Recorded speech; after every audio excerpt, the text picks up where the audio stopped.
사랑하는 성도 여러분, 지난밤도 평안하셨습니까? 7월 22일 목요일 아침입니다.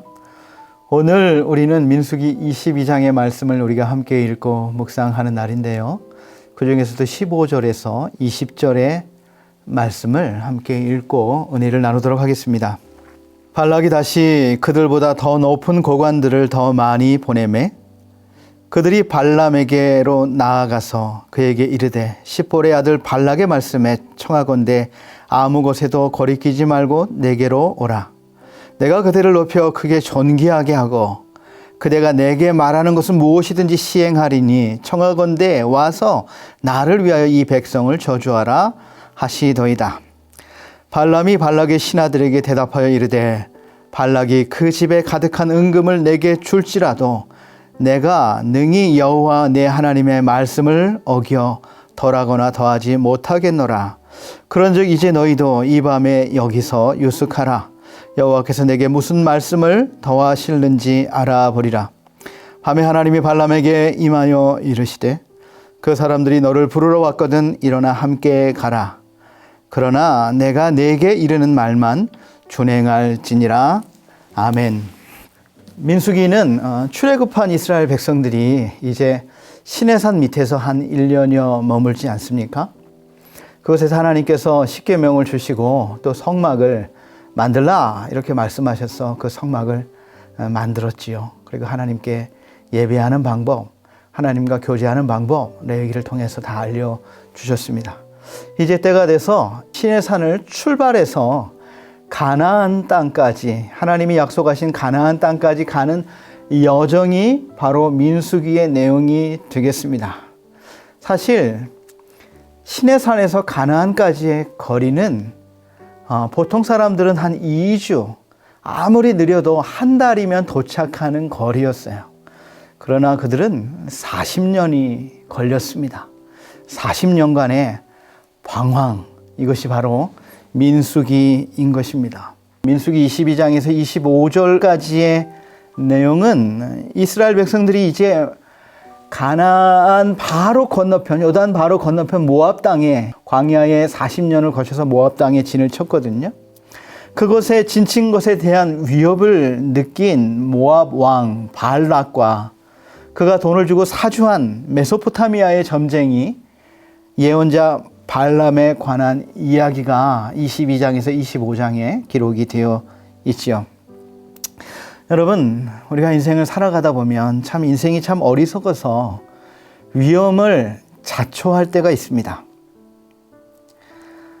소탐대실이라는 말이 있죠. 작은 것에 욕심 부려가지고 아주 큰 것을 잃어버리는 그런 어리석음이 있습니다. 욕심 때문에 하나님의 심판을 자초하는 그런 실수를 범할 때가 많이 있습니다. 나중에 하나님 앞에 매 맞고 정신 차리고 그때 막 후회해 보지만 그때는요 많은 것을 잃어버리고 손실이 너무 커요. 그리고 수습이 안 돼요. 보통 어려운 것이 아닙니다. 오늘 본문이 바로 그런 이야기 하고 있습니다. 출애굽한 이스라엘 백성들이 이제 가나안 땅을 눈앞에 두고 이제 요단강 건너편 모압 평지에 진을 치게 되자 이들을 반갑게 맞이할 수 없었던 족속이 있었습니다.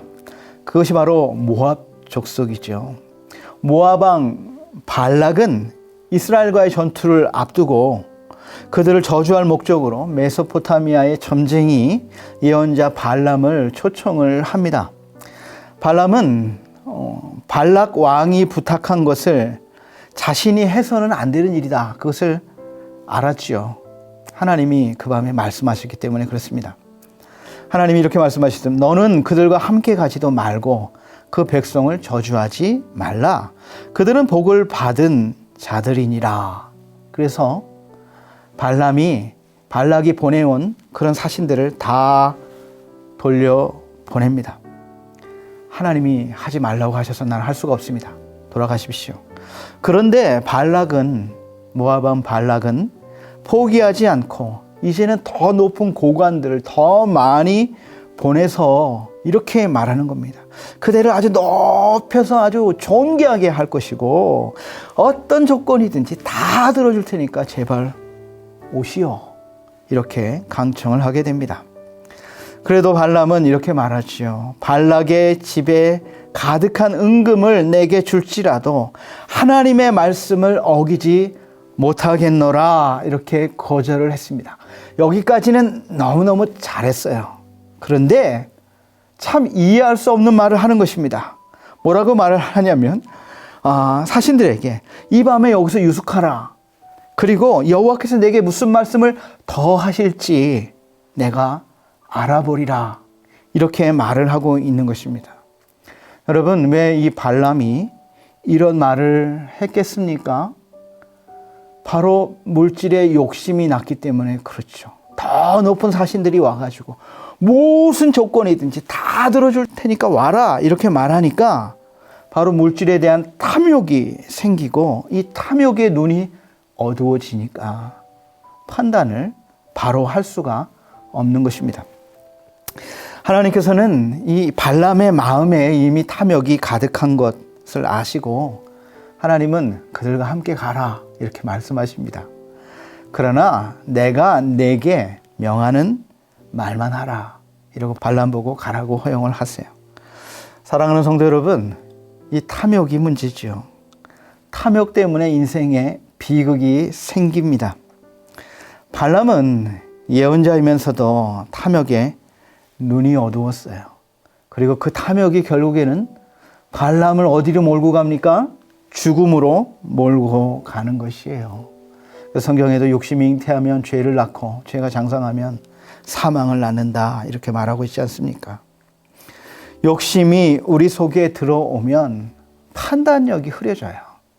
그리고 그 탐욕은 점점 커져서 죄를 죄로 여기지 않고 이제 죄를 향해 막 달려가는 그런 어리석은 모습을 갖게 되는 것이죠. 결국 사망으로 가는 것이죠. 여러분, 에덴 동산의 아담과 하와가 왜 그 선악과를 먹게 됐습니까? 바로 이 탐욕, 탐심 때문이죠.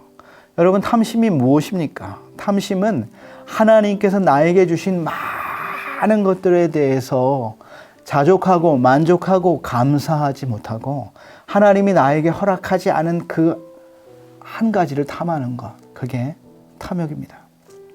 하나님께서 에덴 동산의 모든 과일을 다 주셨어요.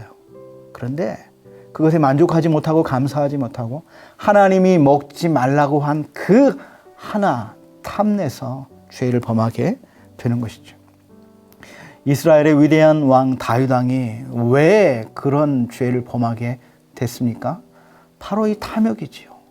하나님께서 그에게 많은 아내들 주셨어요.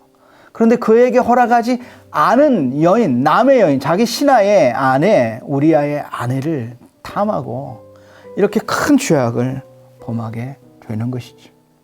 이 탐욕이 문제라고 하는 것입니다. 여러분, 오늘 성경이 우리에게 뭘 경고합니까? 바로 이 탐욕을 조심하라, 이렇게 경고하고 있는 것이죠. 탐욕으로 눈이 어두워지면 하나님의 뜻을 왜곡하여 심판을 자초합니다. 여러분, 우리는 안 되는 줄 알면서도 쉽게 포기하지 않는 것을 많이 보게 됩니다. 하나님의 뜻이 너무도 분명합니다. 사실 기도해보지 않아도 다 알아요. 이미 성경이 다 말씀하셨습니다. 그런데도 미련을 갖고 또 기도해보겠다, 또 이렇게 말하는 것은 바로 이 발람과 같은 탐욕 때문에 그러는 거죠. 고린도후서 6장 14절에서 16절에 이렇게 말하고 있습니다. 너희는 믿지 않는 자와 멍에를 함께 매지 말라. 의와 불법이 어찌 함께하며 빛과 어둠이 어찌 사귀며 그리스도와 벨리알이 어찌 조화되며 믿는 자와 믿지 않는 자가 어찌 상관하며 하나님의 성전과 우상이 어찌 일치가 되리요. 우리는 살아계신 하나님의 성전이라. 이와 같이 하나님께서 이르시되 내가 그들 가운데 거하며 두루 행하여 나는 그들의 하나님이 되고 그들은 나의 백성이 되리라 말씀하셨습니다. 여러분, 성경에 분명히 믿는 자와 믿지 않는 자가 결혼하지 말라, 이렇게 분명히 말하고 있지요. 우리가 하나님의 성전이고 우리 안에 하나님이 거하시고 그리스도가 거하시는데 어떻게 벨리알과 하나가 될 수 있느냐, 이런 것이죠. 결혼은 육체적으로, 정신적으로, 영적으로 하나가 되는 것인데 하나님의 성전과 어떻게 벨리알이 어떻게 하나가 될 수 있겠냐, 이렇게 말하고 있는 것입니다. 그런데 성경이 분명히 이렇게 말하는데도요, 자꾸 목사에게 찾아와가지고 결혼해도 되냐 자꾸 물어보는 사람이 있어요. 내가 기도해 보니까 잘 모르겠다 그러면서 목사에게 와가지고 물어보는 사람들이 종종 있습니다. 여러분, 모르긴 왜 모릅니까? 기도해 와서 왜 모릅니까? 하나님의 말씀에 이미 순종하고 싶지 않은 거지요. 그 마음속에 탐욕이 있는 것입니다. 여러분, 주일 성수도 마찬가지고 11조의 문제도 마찬가지예요. 핑계가 많습니다. 아직 남편이 안 믿어서 못한다. 아직 내가 어려서 못한다. 아이가 고3이라 주일 성수 못한다. 내년에 하겠다. 이런 핑계가 많지만 사실 따지고 보면 탐심이 문제입니다. 탐욕이 문제입니다. 그런데 명심해야 할 것은 이 탐욕이 결국에 나를 망하게 한다라고 하는 것입니다. 아무튼 발람은 하나님이 허락하셨다는 확신을 가지고요, 아주 신이 났습니다. 아침에 일찍 일어나서 나귀의 안장을 지우고 부랴부랴 모압을 향하여 출발합니다. 그런데 그 여행은 아주 잘못된 출발이죠. 죽음이 앞에 기다리고 있는데 그것도 모르고 그냥 신나서 가고 있는 이 어리석은 이 사람을 보게 되는 것이지요.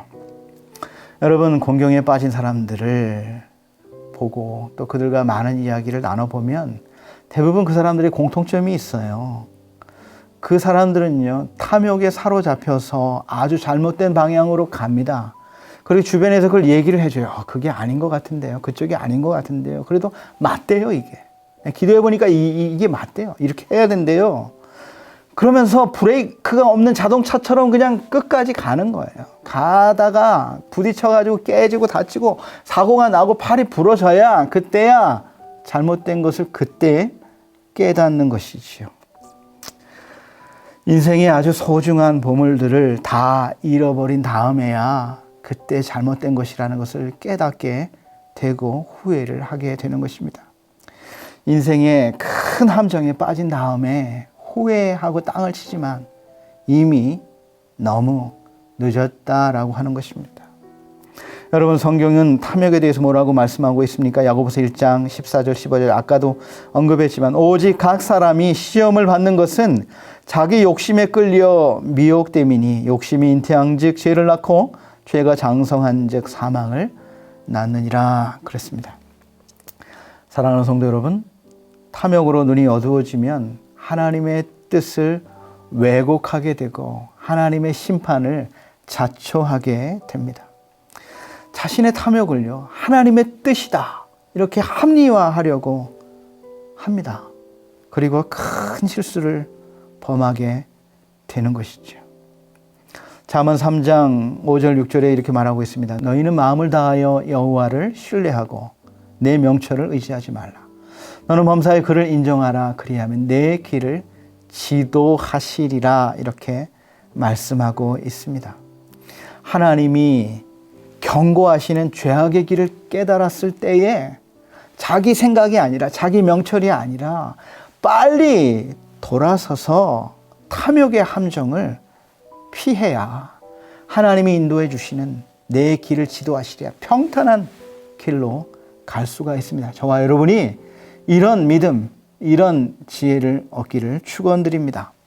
두 번째로, 탐욕으로 영의 눈이 어두워지면 나를 살리려는 나귀를 걷어찰 수 있다는 것입니다. 발람은 이미 탐욕으로 영안이 어두워졌어요. 이제 발람을 태우고 가던 그 나귀는 그 길 앞에 칼을 뽑고 서 있는 여호와의 사자를 봤습니다. 그런데 이 예언자, 이 발람은 그걸 못 본 것이죠. 나귀가 발람을 살리려고 어떻게 합니까?